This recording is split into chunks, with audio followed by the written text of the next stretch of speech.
Yo, what is good, dev guys? It's your boy Ken. Yes, sir. I'm back with another video. And in this video, I want to introduce you to the best modeling workflow for hard surface that I have ever experienced in my life, okay? I've used Blender, I've used Maya, I've used Max, I've used Modo, I've used Cinema 4D. None of them shits hold a candle to Houdini. All right, we're just gonna jump right in. I'm gonna show y'all some shit that I already set up previously. I could have walked through this step by step, but it's better to already have it set up because a lot of you guys don't have Houdini. So I'm gonna just show you what I mean. All right. So right here, let me just label these real quick. This is a real quick demonstration that I created. This is my low poly here, and this is my high poly here. And I should add, okay, I should say this. I am not sponsored by Side Effects. This is not a sponsored video. Lord, please, Jesus, let them send me a sponsorship because I love Houdini, all right? I love this program, all right? So if they send me a sponsorship, y'all get this video up to like 1,000, maybe 2,000 views. Maybe I can get hit up. You know what I'm saying? I don't know. Maybe I'm not big enough. But yeah, I am using a paid add-on called Modeler. This is the add-on that really takes Houdini from the best software, in my opinion, to a software that can never be fucking touched. You dig what I'm saying? You won't be able to touch Houdini with Modeler installed because it gives you the best of both worlds. It gives you Houdini's proceduralism and the nodes and having a breadcrumb of all of your actions here for you to always go back to, as well as the keyboard shortcuts and ergonomics of a program named Blender or Max.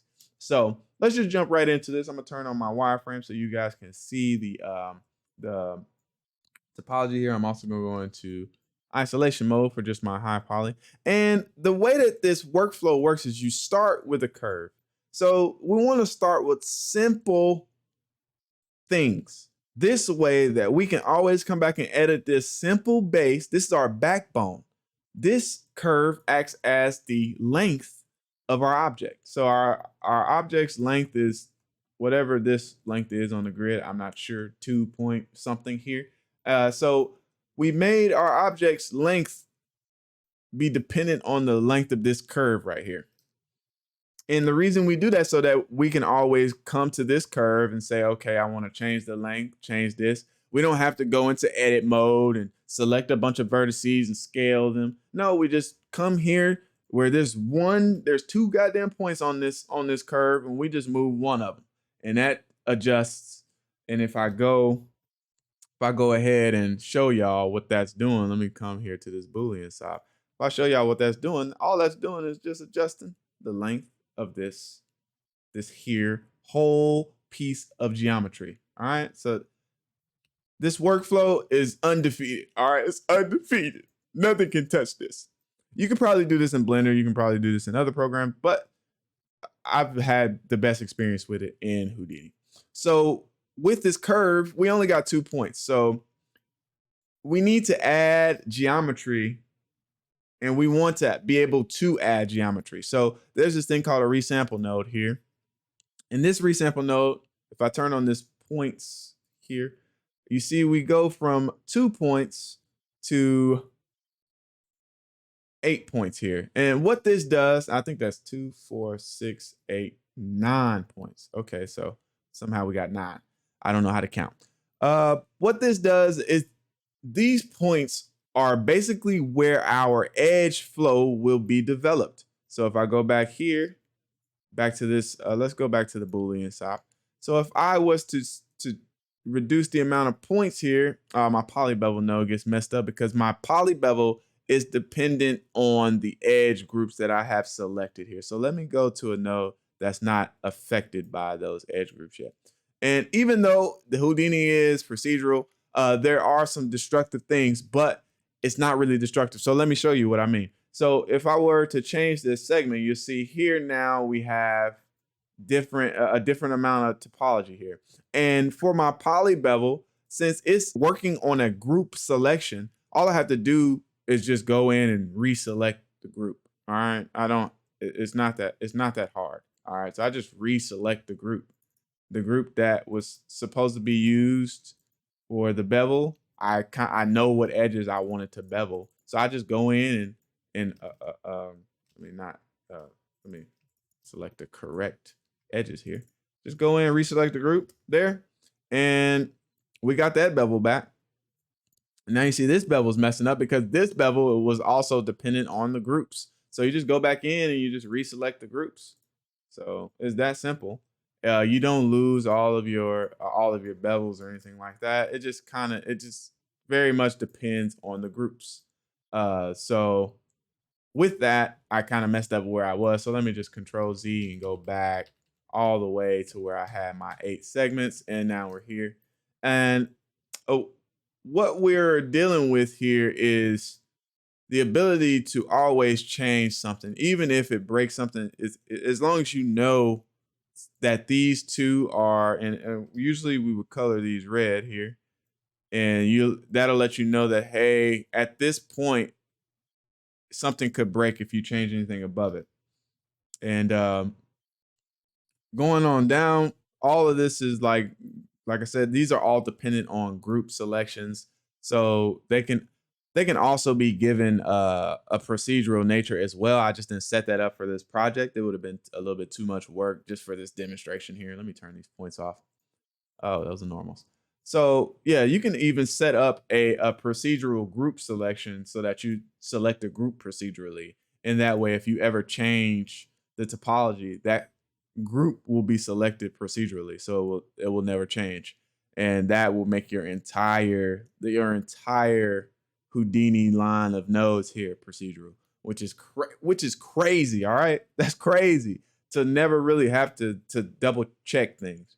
So the other thing that's powerful in Houdini is these Boolean stops. Now, you can have a modifier in Blender where you have a Boolean that's always live, which is good. That is good. I will not take that away from Blender. But in Houdini, we've been had that. All right, you know what I'm saying? We the first to have that, like Soldier Boy. I was the first rapper on YouTube. All right, Houdini was the first one with live Booleans. You know what I'm saying? And my Booleans are using another node that is procedural, which I didn't label here. This is my Boolean cut. And I could go in here and I could change things about my Boolean cut. So maybe I want to have 8 here since I don't have that many segments. So let's do 8, and then let's give it a different distance here so that we only got 1 cut per column here. So now what we have here is a different layout for our cuts, and that actually is bothering me that it's not equal here. So let me go into the left view and let me adjust this value to where it looks decent. All right, this is OCD. I can't help it. I can't help this. I can't control it. It bothers me. Okay. So yeah, so now we got a completely different cut layout than what we had. And the crazy thing is that our high poly just got updated. Well, it didn't get updated because I have it stashed. But if I go and restash my high poly, it'll do some cooking. It'll cook all my nodes over again for me. If I restash that, you'll see it just updated that Boolean cut because it's using the same Boolean object that my low poly is using. And what's crazy is that my low poly is my high poly. All I did was duplicate this over and go inside of it. And if we go in here, you'll see that a lot of these nodes, all of these nodes that control the base shape of this object are from my low poly. So that's when I duplicated my low poly at a point where I knew I wasn't going to edit it anymore. And this is the low to high poly workflow in Houdini. Is completely different. You don't duplicate the mesh and then start completely doing different things to it. We're using the same base. We're using that same base curve. We're using that same resample node, but we just went in here and we added more segments. The other one had 8, we added 16 here, and that's how we get a higher topology. This resample node, the other one had, I think it maybe had 16, let me be sure. This one is the same resample node. It has 4 segments. It has 4 segments. But this 4 segments is different. It's like a multiplier, because if I turn this off, the 4 segments is weird. It's not the same. But so this resample by poly edge, it basically means that we're going to take every point and give it an edge. Every point will have an edge. This takes into account the geometry shape. So it will make a, let me just go to this node.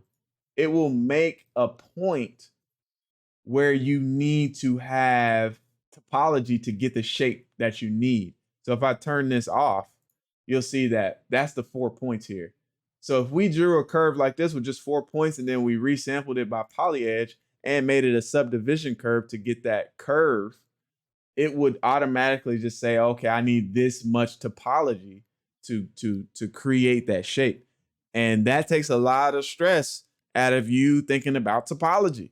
And as an indie developer, myself as a solo indie developer with no help from any other artist, which Lord, please send me an artist, please.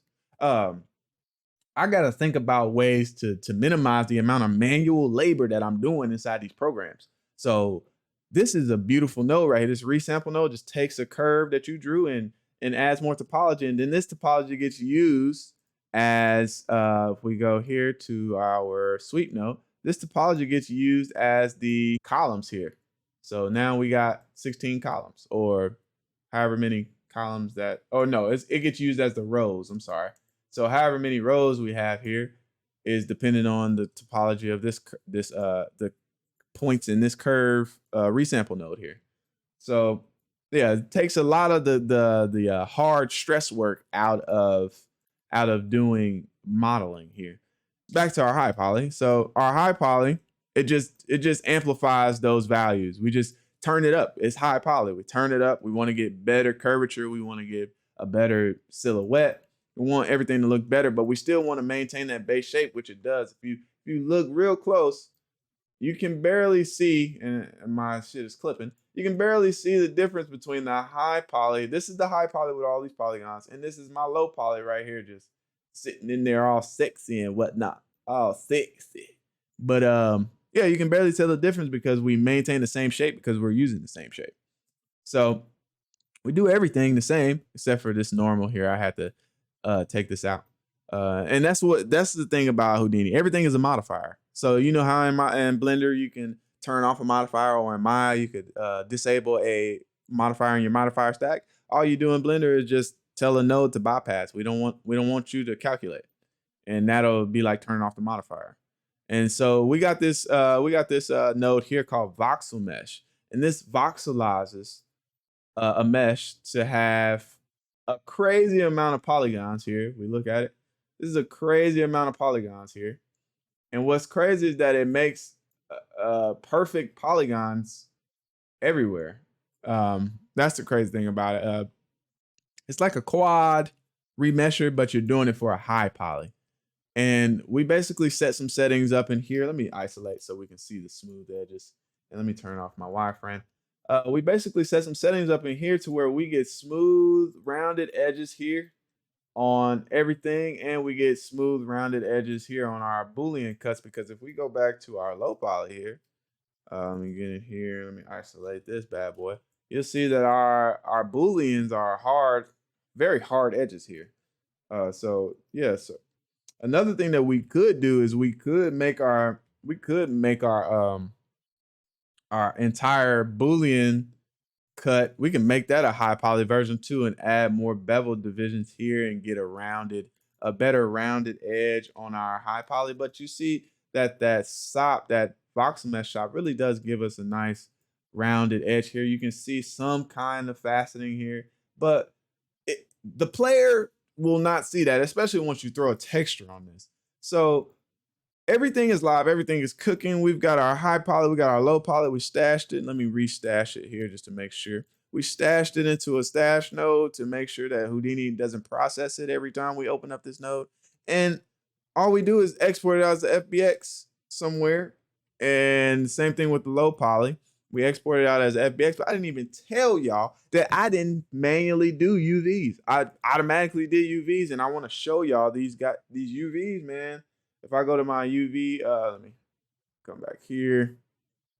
I went to my high poly, so here we go. Here we go.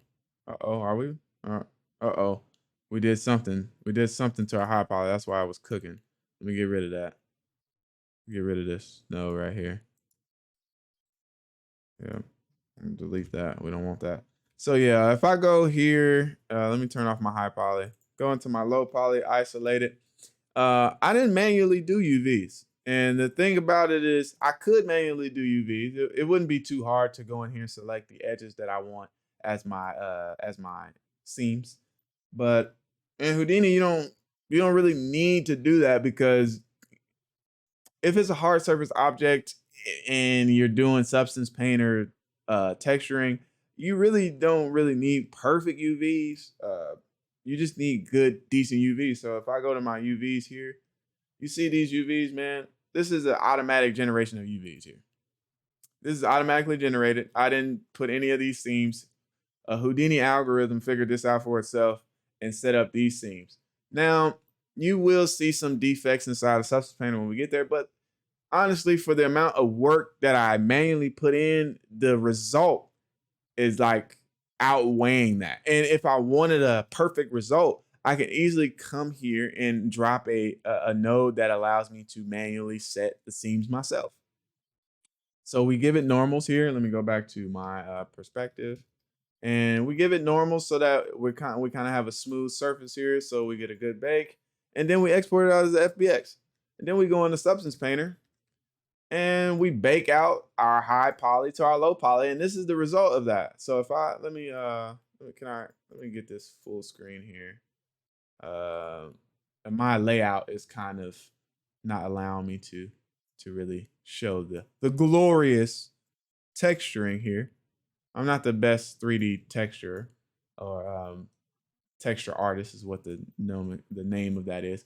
But if we look at this, you can really not you can kind of see, yes, I will admit you can kind of see up close, but when is your player going to be this close to a mesh? All right, they probably going to be right here, because this is like something like a barrel. So it's going to be a little bit further from, it's going to be like right here. And if we look at it at the point where the player is going to see it, that's what matters. Okay, I know if you want to have high end high end portfolio shots, you might want to start working on this a little bit better. But for an actual game asset or a game prop, look at this, man. You see those soft edges there. You see all the detail is there. All the rounded, the silhouette is there. Everything is there. And this is a mesh that's only 3,000 polygons. And when it comes to a AAA quality object, you're looking at maybe a 40,000 polygon limit. Maybe you want to get lower than that, but for next gen games like PS5, even PS4, you're not going to mobile, man. 40K for an asset that will always be on the screen for the player is fine. And then you can really reduce the other versions, like the third person one that the player will see in the other player's hand. You can reduce that to whatever, like 2,000 or 6,000. But this asset that's going to be in their face, you want it to be high. You want it to be good quality. And if we're looking at this with honesty in our heart, and we're not being like really elitist when it comes to topology and things like that, this is a really good asset right here. It's a really good bake. It's a really good texture. You don't really see any defects. You got to really get like to places where players won't even be able to see to experience defects. And honestly, I don't think a workflow can beat this. Show me a workflow that can beat this at the speed, count the quality versus the time, because that is how things are calculated when it comes to this. It's just not about quality. If you spend 2 months making a gun and your quality is barely better than this, then really you wasted a lot of time, because I did this in 15 minutes. I did this shape and made the high poly and baked it out and did all that shit. Threw a texture on there, threw the steel rough on there, changed it to triplanar projection, all that in 15, 20 minutes. And this is the result I have. So yeah, it ain't shit better than this. I just want to say, I want to be straight up with y'all. It ain't nothing better than this. You know what I'm saying? So Houdini 19 is dropping soon. And this is why I made this video, because Houdini is about to start ramping up with the tools. They got kin effects with is getting some feature updates. So rigging is going to be a thing that I migrate over to Houdini. I've been modeling in Houdini. I don't model in any other program. I really can't, because of the workflow I'm used to in Houdini. I'm always used to setting something up real quick and then going back to the node and saying, okay, I want to change this value. I want to change this value. And if I go back in here, you can everything, like I said, everything is editable. Everything that the amount of bevel that you've given this, or the amount of extrusion that you've given this mesh, you can change on the fly. You can change that as you wish. You know what I mean? To get a different shape, or to get a more accurate shape to your reference. You can change the amount of beveling here. Let me change the color of this. The same here. You can change the amount of beveling here by changing the offset here. Everything is always live. Everything is always cooking. It's not a modifier. Um, it's not something that you blanket add on the top of things. You kind of set it up to where it knows what it's in charge of. And man, I could talk about Houdini all day. I want to do another video on Modeler and showing you guys how to really take advantage of Modeler and Houdini at the same time, because those two things together really make Houdini the best program for hard surface modeling. That and ZBrush, of course, is like going into ZBrush and adding even more high poly detail. Even though I could do Booleans to get like high poly lines and really good cuts inside of my mesh, doing that inside of ZBrush, it's just it makes the workflow. It's part of the workflow. You know what I mean? But whatever workflow works for you, that's how your game pipeline is gonna work. But for me, this is how it works, man. I go Houdini low poly with curves and editable points, and then I go to high poly, and then we go to Substance Painter. We bake it out. You know what I'm saying? We get a good texture on there, and then we take it into Unreal, or we take it into Marmoset Toolbag, get a render, and see what it's looking like. So if this type of workflow works for you, man, let me know in the comments. I wanted to do like a introductory course to Houdini on my channel here. I actually recorded a lot of videos, but I ended up scrapping them because the quality was bad. Like the audio quality was bad, and the visual quality was really bad. So if you guys want to see something like that, let me know in the comments. I'll start working on that. And yeah, that's all I got for you guys, man. I'm sorry about the long rant, but you know, Houdini, it saved me. Houdini saved me from doing a whole bunch of goddamn topology work. All right, you dig what I'm saying? But yeah, that's all I got for you guys. I'll see you in the next one. Peace.